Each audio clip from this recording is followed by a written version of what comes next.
নাৰায়ণায়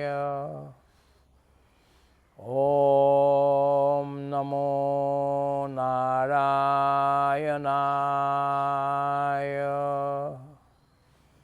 ওম নমো নাৰায়ণায় পুৰুষোত্তমায়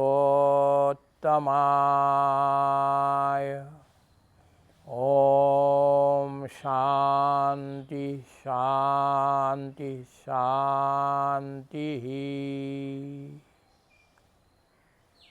প্ৰভুসকল, আমাৰ বিষয় এতিয়া গুৰুৰ বিষয়ে চলি আছে। গুৰু কেনেধৰণৰ হোৱা উচিত, গুৰু আমি বৰণ কৰোঁতে কেনেধৰণৰ ব্যক্তিক আমি গুৰু বৰণ কৰিব লাগিব, আৰু পৰম গুৰু কোন, শাস্ত্ৰৰ কি কথা, এই গোটেইবিলাক আছে। আজিৰ বিষয়টো হ'ল শাস্ত্ৰ আৰু গুৰুৰ উপদেশেই যথেষ্ট নহয়। শাস্ত্ৰ আৰু গুৰুৰ উপদেশেই যথেষ্ট নহয়। The guidance of scriptures and the sermons of Guru are not enough. The guidance of the scriptures and the sermons of the Gurus are not enough.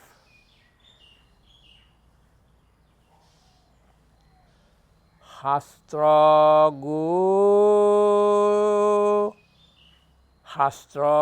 গুৰু উপদেশে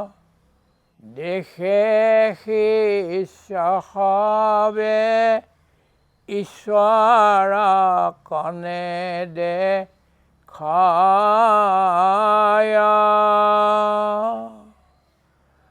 বুদ্ধিক হতস্থ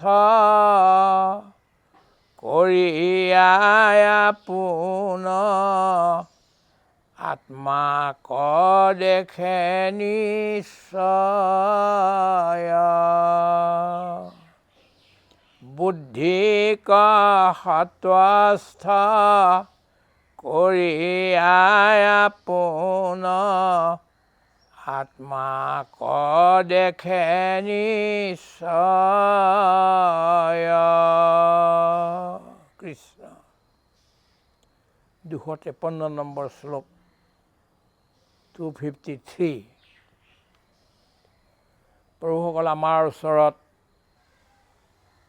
বহুতবিলাক উলঝন, বহুতবিলাক সমস্যা, বহুতবিলাক প্ৰব্লেম আছে। সেইটো আমাৰ বুদ্ধিত আছে। যে আমাৰ শাস্ত্ৰই পূৰা লৈ যাবগৈ পাৰিবনে? বহুত গুৰুৱেও কয় যে শেষলৈকে তুমি শাস্ত্ৰ পঢ়ি থাকা, মৰাৰ সময়লৈকে শাস্ত্ৰ পঢ়ি থাকা। তুমি মৰাৰ সময়ত অন্যসকলে পঢ়াটো বেলেগ কথা, কিন্তু যিজন মৃতক মৰিব এতিয়া, সেইজনেও শাস্ত্ৰ পঢ়াই উচিতেই নে? ইয়াতে ডাঙৰ কথা এটা কোৱা হৈছে। শ্ৰী শুকদেৱক নিৰ্গ্ৰন্থ মুনি বুলি কোৱা হয়। গ্ৰন্থ নালাগে আৰু তেওঁক জীৱনত। বৰ ধুনীয়াকৈ গ্ৰন্থ পঢ়ি ল'লে ভাগৱত, কিন্তু তাৰ পিছত সদায় আৰু গ্ৰন্থ লাগিয়ে থাকে সেইটো কথা নহয়। উপনিষদত এটা বাক্য আছে, গ্ৰন্থম অভ্যস্য মেধাবী জ্ঞান বিজ্ঞান তত্ত্বতঃ পলালমিব ধান্যাৰ্থী ত্যজেত গ্ৰন্থম অশেষতঃ। গ্ৰন্থম অভ্যস্য মেধাবী জ্ঞান বিজ্ঞান তত্ত্বতঃ পলালমিব ধান্যাৰ্থী ত্যজেত গ্ৰন্থম অশেষতঃ। যেনেকৈ খেতিয়ক এজনে খেতিৰ পৰা নৰাবিলাকক এৰি ধানৰ মুঠিবিলাক লৈ আহে, আকৌ চোতালত সেই ধানবিলাক মাৰি তাৰ খেৰবিলাক উলিয়াই দিয়ে, কেৱল ধানকেইটা ৰাখে, আকৌ সেই ধানো আকৌ সেইবিলাকক ঢেঁকীত দি বা আজিকালি কলত দি সেই ধানবিলাকৰ পৰা বাকলিবিলাক গুচাই দিয়ে, হাচ যি বাকলি তাক গুচাই দিয়ে আৰু ধানৰ চাউলকেইটাহে লয়গৈ গৈ। আপুনি মন কৰক যে একেবাৰে পথাৰৰ পৰা ধৰি এই আমাৰ চৰুটোলৈকে, ৰান্ধনি ঘৰটোলৈকে কিমান পৰিৱৰ্তন কৰি কিমান বস্তুবিলাক এৰি এৰি শেষত সেই চাউলকেইটা আনিবলগীয়া হয়। গতিকে এটা সময় আহিব যিটো সময়ত আপুনি গ্ৰন্থই যি কৈছে সেই কথাখিনি আপুনি বুজি ল'ব, বুজি লৈ জীৱনত লগাব আৰু জীৱনত লগাই জীৱনটো সাৰ্থক কৰি শেষত গ্ৰন্থ ত্যাগো কৰিবগৈ লাগিব, শাস্ত্ৰ ত্যাগো কৰিবগৈ লাগিব। ই এটা দীঘলীয়া বিষয় হ'ব। যদি ভগৱন্তই আমাক কোৱাই তেতিয়াহ'লে শাস্ত্ৰ ত্যাগ, গ্ৰন্থ ত্যাগৰ কি প্ৰক্ৰিয়া আমি সেইটো আপোনালোকৰ সন্মুখত ৰাখিমগৈ। কিন্তু আজি এইটো ক'ব খুজিছোঁ যে শাস্ত্ৰখনকে লৈ যদি বহি থাকিলে তেতিয়াহ'লে নহ'ব। শাস্ত্ৰটো জ্ঞাপকম নতু কাৰকম। কোৱা হৈছে শাস্ত্ৰই ৰাস্তাটো দেখুৱাই দিব, কিন্তু আপোনাৰ হাতত ধৰি শেষলৈকে লৈ নাযায়গৈ। চাইনবোৰ্ড এখন আছে, এইফালে গ'লে গুৱাহাটীৰ পৰা দিল্লী পায়গৈ, সিফালে গ'লে ডিব্ৰুগড় পায়গৈ, সিফালে গ'লে ডিমাপুৰ পায়গৈ, ইফালে গ'লে লখিমপুৰ পায়গৈ, লিখি থোৱা থাকিব।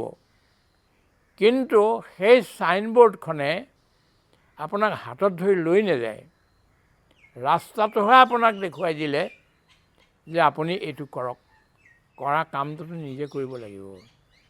দ্বিতীয়তে আহিল গুৰুৰ কথা। বৰ সাংঘাতিক ইয়াত এটা বিপ্লৱী কথা কৈছে যে গুৰুও দৰকাৰ, শাস্ত্ৰৰ দৰে গুৰুৰো দৰকাৰ, কিন্তু শেষলৈকে গুৰু হ'লেও নহ'ব।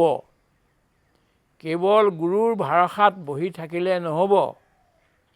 এবাৰ অশ্বত্থামাই তেওঁৰ পিতাক দ্ৰোণাচাৰ্যক কৈছিল যে পিতা, তুমি অৰ্জুনকহে ভাল পোৱা, গোটেই জ্ঞানবিলাক তুমি শস্ত্ৰ জ্ঞানবিলাক অৰ্জুনক দিলা, মই তোমাৰ পুত্ৰ, তুমি মোক নিদিলা।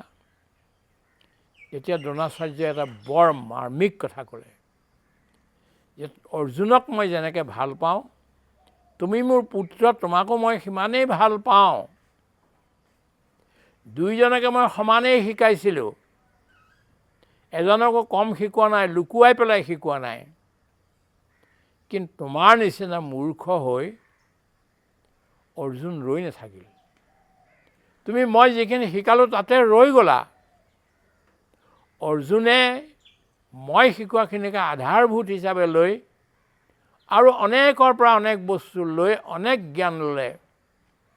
গতিকে অৰ্জুন আগবাঢ়ি গুচি গ'ল। এতিয়া ইয়াতো এইটোৱে কথা, গুৰুৱে আমাক জীৱনৰ কাৰণে বেছিকখিনি দিব। কি কৰিব লাগে, কি কৰিব নালাগে, তুমি ক'ৰ পৰা ক'লৈ যাব লাগিব, কোনটো ৰাস্তাৰে যাব লাগিব, এইখিনি কৈ দিব বেছিকখিনি। কিন্তু আমি ইয়াতে ৰৈ গ'লে নহ'ব। তাতকৈও আগত গৈ আৰু কেনেকৈ আগবাঢ়িব পাৰি তাৰ চিন্তা কৰিব লাগিব, সাধনা নিজে কৰিব লাগিব। এটা ফৰ্মুলা আছে শাস্ত্ৰত, গান্ধাৰ দেশ ন্যায়। গান্ধাৰ দেশলৈ যোৱাৰ যিটো ন্যায় বা ফৰ্মুলা, সেইটো এজন ডেকা ল'ৰা ওলাল গান্ধাৰ দেশলৈ যাবলৈ। তেওঁ অলপ গৈ পেলাই ক'লেগৈ যে গান্ধাৰ দেশৰ ফালে কেনেকৈ যোৱা যায়। তেতিয়া ক'লে প্ৰথমতে তুমিতো গুৱাহাটীৰ পৰা আমুকলৈ যোৱা, সেইখিনিত আকৌ গৈ তুমি সুধিবাগৈ অন্যক, ওচৰৰ এডোখৰ জেগা কথা সুধিবা। এনেকৈ সুধি সুধি গৈ গান্ধাৰ দেশৰ সন্মুখত ৰাখি সুধি সুধি আগবাঢ়ি গৈ থাকিবা। শাস্ত্ৰা কাৰাতে বাট পোচনি, শাস্ত্ৰকাৰসকলক ৰাস্তা সুধি সুধি সুধি সুধি এটাৰ পিছত এটা গৈ গৈ শেষত আমি গান্ধাৰ দেশ ওলামগৈ, বা সেই যুৱকজন গান্ধাৰ দেশ ওলাবগৈ। গান্ধাৰ দেশলৈ অহাৰ ৰাস্তাটো প্ৰথম গান্ধাৰ দেশলৈ যে যাব লাগে সেই কথাটো গুৰুৱে ক'লে, আৰু গান্ধাৰ দেশ আমুকত আছে, উত্তৰ পশ্চিম ভাগত আছে, সেইটো কথাও কৈ দিলে। কিন্তু প্ৰত্যেক খোজটো গুৰুৱে নেদেখুৱায়, সেইটো জনা লোকসকলক সুধিব লাগিব। আৰু প্ৰত্যেকজন ব্যক্তিয়ে আপোনাক একদম গান্ধাৰ দেশৰ পূৰা ৰোড মেপ দিব নোৱাৰে। এজনে অলপ দেখুৱাব, এজনে অলপ দেখুৱাব, এজনে অলপ দেখুৱাব, এনেকৈ কৰি কৰি গৈ থাকোঁতে থাকোঁতে গান্ধাৰ দেশ পোৱাগৈ যায়। ঠিক তেনেকৈয়ে আত্মাক প্ৰাপ্তি কৰিবৰ কাৰণে শাস্ত্ৰই এটা আমাক জ্ঞাপন দিলে, গুৰুৱে আমাক বাটটো দেখুৱাই দিলে। ক'ৰবাত দৰকাৰ হ'লে গুৰুৱে আমাক সহায় কৰিও দিব। কিন্তু যদি এই দুজনৰ ওপৰত আমি ভৰসা কৰি থাকোঁ তেতিয়াহ'লে আমাৰ গতিটো অশ্বত্থামাৰ নিচিনাই হ'বগৈ। অশ্বত্থামাই ব্ৰহ্মাস্ত্ৰ মাৰিলে অৰ্জুনৰ ফালে, কিন্তু ঘূৰাই লোৱা বুলি ক'লত তেতিয়া ব্যাসে ঘূৰাই ল'বলৈ কোৱাৰ তেওঁ কি ক'লে, মই ব্ৰহ্মাস্ত্ৰ প্ৰয়োগ কৰিবহে জানো, সম্বৰণ কৰিব নেজানো। তেতিয়া ব্যাসে ক'লে, মূৰ্খ, যিটো বস্তু তই প্ৰয়োগহে কৰ, সম্বৰণ কৰিব নেজান, সেই আধৰুৱা জ্ঞানটো কিয় ল'লি? ইয়াত এইটো কথা মহাপুৰুষ শ্ৰী শ্ৰী মাধৱদেৱে কৈছে আৰু এটা ৱাৰ্ণিং দিছে আমাৰ সকলোকে। শাস্ত্ৰ গুৰুৰ উপদেশত সাধকে বা ভক্তই ঈশ্বৰক দেখা নাপাব। এইটো আমাৰ যিসকল ভক্ত আছে, চকু মুদি ভক্তি কৰে, সেইসকলৰ কাৰণে এটা মাধমাৰ। শাস্ত্ৰ আৰু গুৰুতে ৰৈ থাকিলে নহ'ব, ভাগৱতত ৰৈ থাকিলেও নহ'ব, আৰু আপোনাৰ যি গুৰু আছে তাৰ ওচৰত ৰৈ থাকিলেও নহ'ব। তেওঁলোকে ৰাস্তা দেখুৱাই দিলে, প্ৰয়োগটো নিজে কৰিব লাগিব, জীৱনত নিজে আনিব লাগিব। কি আনিব লাগিব এতিয়া ইয়াত কৈছে? বুদ্ধিক সত্ৰস্থ কৰিব লাগিব। আমাৰ যি বুদ্ধি আমাৰ ভিতৰত আছে, আমি এই বিষয়ে কৈয়ে আহিছোঁ। প্ৰথমতে ইন্দ্ৰিয়াৰ্থ, তাৰ ওপৰত ইন্দ্ৰিয়, তাৰ ওপৰত মন, তাৰ ওপৰত বুদ্ধি, আৰু তাৰ ওপৰত প্ৰভু। গীতাৰ ৩য় অধ্যায়ত এইখিনি কথা ভালকৈ কৈছে। ইয়াৰ আগত আমি ইয়াৰ ব্যাখ্যাও কৰি আহিছোঁ। বুদ্ধিৰ কাম কি? বুদ্ধিয়ে নিৰ্ণয় দিয়ে, a power to discriminate between right and wrong, evil and good, transitory and permanent, light and darkness, sin and merit, এইবিলাকক বেলেগ কৰি পৃথককৰণ কৰি বুদ্ধিয়ে আমাক সেই ওপৰৰ ফালে, পোহৰৰ ফালে, মেৰিটৰ ফালে, পুণ্যৰ ফালে আমাক লৈ গুচি যায়। এইটো কিন্তু এইটো কেনেকৈ হ'ব? চব বুদ্ধিয়েতো কৰিব নোৱাৰে। সকলোৰে বুদ্ধি যদি এনেকুৱাই হ'লহেঁতেন তেতিয়াহ'লে পৃথিৱীখনটো এতিয়া স্বৰ্গ বৈকুণ্ঠই হৈ থাকিলেহেঁতেন। কিন্তু আমাৰ এখন বৈকুণ্ঠ হোৱা নাই। ইয়াৰ কাৰণ কি? যে 3 গুণৰ দ্বাৰা আবৃত হৈ এই সৃষ্টিখন আছে। যদি ৰজ আৰু তম গুণ লোৱা যায়, তাৰ উপাসনা কৰা যায়, বুদ্ধিক যদি ৰজোগুণী আৰু তমোগুণী কৰা যায়, তেতিয়াহ'লে ভগৱন্তক পোৱা নাযায়।